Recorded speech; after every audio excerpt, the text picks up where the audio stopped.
Welcome back. So, as many of you know, I've been a rangefinder photographer for a few years now. I picked up my M2 a couple years ago, 2017, and I've used rangefinders before and I enjoyed them, but it was not until I picked up the M2 that I really decided that I am like the rangefinder guy. Like, it just clicks with me. And so ever since then, I've been primarily using just the M2 and other rangefinders, stuff like that. And I'm not going to start this whole digital versus film argument. I'm not going to get involved in that conversation. It's just the style of photography, the style of camera that I prefer to use. So I found myself using my micro four thirds less and less over the last couple of years. And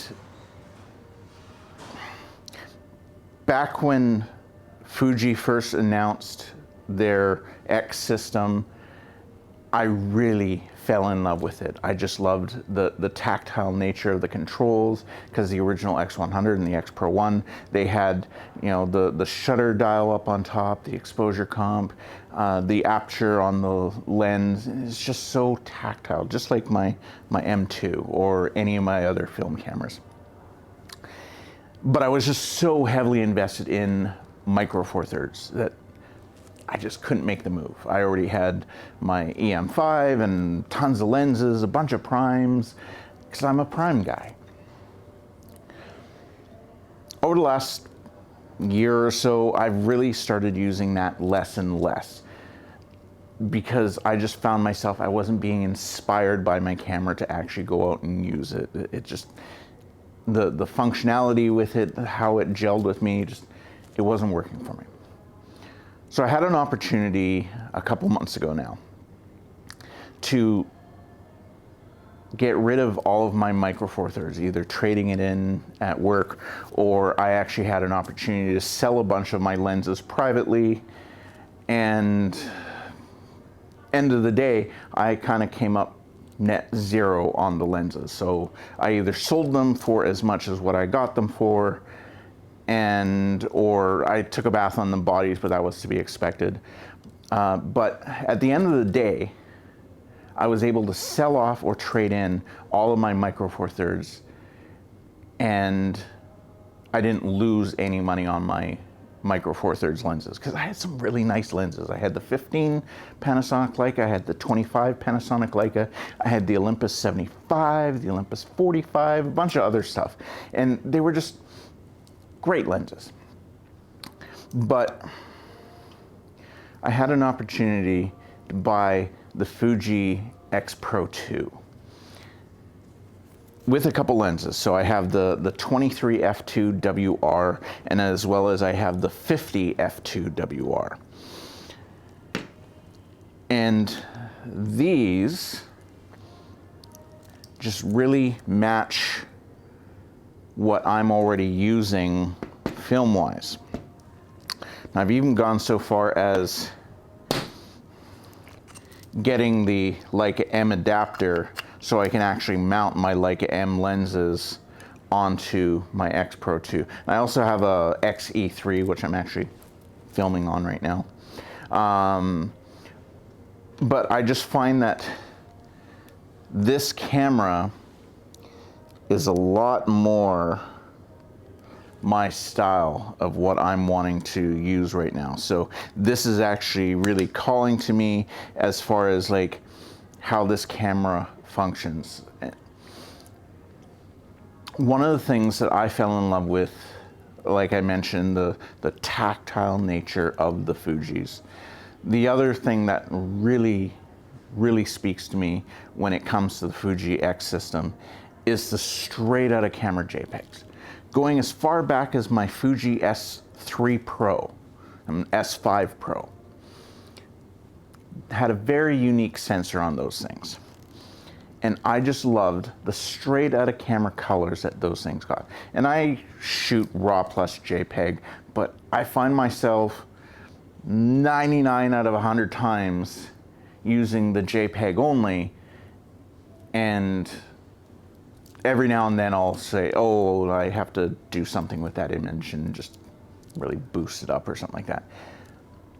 Because I come from the days of film when you had to get everything right in camera, whether that includes setting your white balance by attaching the filter, stuff like that. So if you're indoors and you're using outdoor film, you had to use the right filter. I come from that time when you had to do everything right in camera. So getting everything right in camera here is kind of what I still do. And so I don't find myself using the raw files all that much. Those are the primary reasons why I've loved the Fuji system ever since they came out.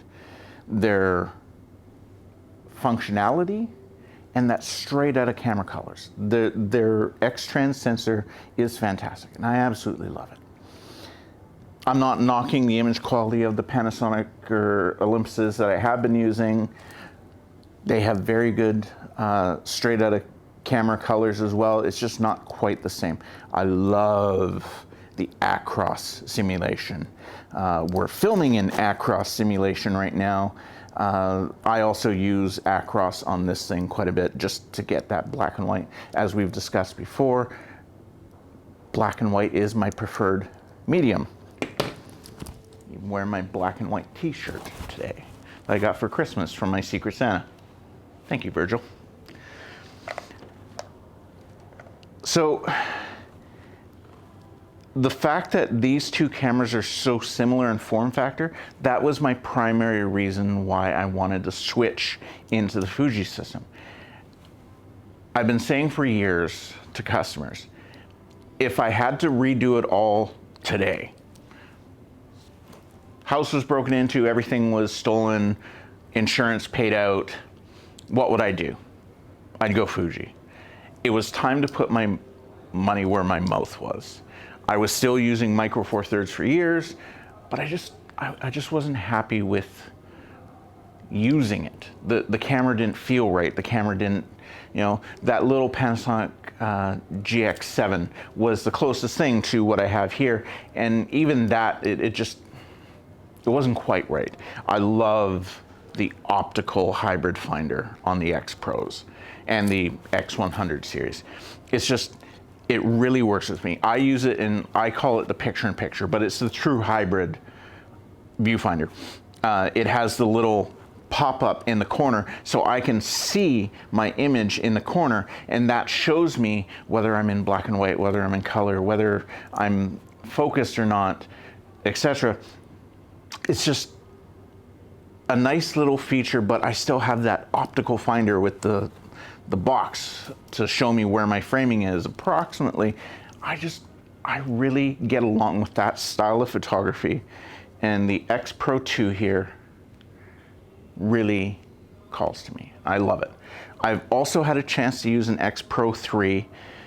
Fuji was kind enough to lend one to me for a couple weeks. There's going to be a video following this one about that. I'm going to tell you, I love it. I just love the interface of how that, I love the fact that there's no screen on the back. I'm one of those guys, I don't have a screen here. I don't need a screen. Anyway, just a little look into what I've been switching myself into the last few months. Sorry for more delays. Family life's been busy. I've been having problems with my audio here. I like to do my videos outdoors. There's a 2.5mm jack on this camera, and I have to use a little adapter, but I find when it's a little windy outside that the cable just wiggles ever so slightly and there's a little static. It just annoys me.